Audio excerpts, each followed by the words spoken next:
We are tracking several stories today in the Trump administration's efforts to crack down on immigration. First, the wife of detained Columbia University graduate Mahmoud Khalil gave birth to their son without Mahmoud present. She accused federal officials of deliberately shutting down her request to have Mahmoud there.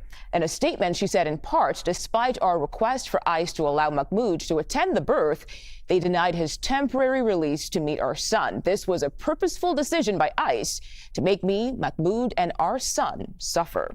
Meanwhile, a group of House Democrats, they traveled to El Salvador just yesterday. They were seeking the release of deported Maryland father Kilmar Abrego Garcia, but were denied a meeting with him.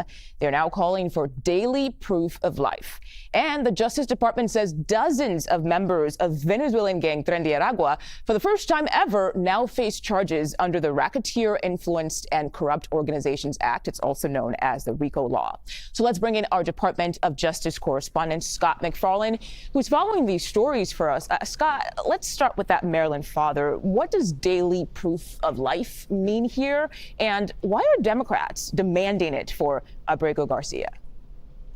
And despite a court order that the administration return Abrego Garcia from that Salvadoran prison, and despite a court order that they be given daily updates on the effort to return Abrego Garcia, information about this man who was mistakenly deported from Maryland to El Salvador has been lacking. The Department of Justice and the Homeland Security departments have been giving the judges some information, but not a whole lot.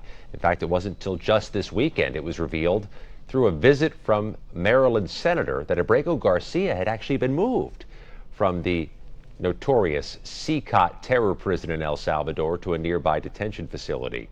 And beyond that, these congressional delegations that are now going to try to make a meeting with or a visit with Abrego Garcia, these delegations are trying to find out what his current condition is, his health and well-being, and where the administration is in trying to get him returned. You'll recall the argument the administration has made unequivocally from the start here is that now that Abrego Garcia is in a Salvadoran correctional facility, it's out of their hands. It's in the hands of the Salvadorans. That impasse could come back to court as early as tomorrow afternoon in Maryland, where a federal judge is trying to keep tabs on this case. All right, we'll see what comes out of that. Scott, the U.S. is invoking the RICO law and charging more alleged Venezuelan gang members. What exactly went into that decision? It's an age-old federal charge, RICO, racketeering and corrupt organization. It is frequently used in large-scale criminal network prosecutions by the feds. It is a novel use here for Tren de Aragua because they're a relatively new organization on the radar of U.S. federal prosecutors. But the feds use this as a tool to dismantle organizations. If you charge RICO, you're able to get some people potentially who are in your crosshairs for prosecution to flip and turn over other members of the organization, taking the foundations of the organization, the pillars of it apart, to perhaps weaken the organization. Remains to be seen if that will be effective against a violent transnational gang.